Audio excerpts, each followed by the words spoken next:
百万风采从起始，为花莲地区带来很条大日。早水期所开始嘅小古兰溪数量增加众多，行带电东东内石打落来，怪在后巴无溃堤，造成国家大嘅灾害。另外，光复乡南清水溪炮仗，直到警戒线，后巴县太兴村80万户村民半夜紧急撤离。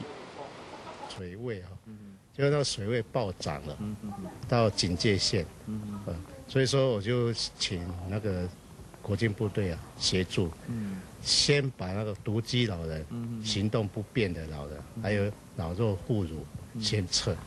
小选水坡区关键调来2台怪兽苏俊。本来头好到黑暗部嘅村民，因为好高嘅伤口，事后溜少少转移不卡，但是今日行喺东江。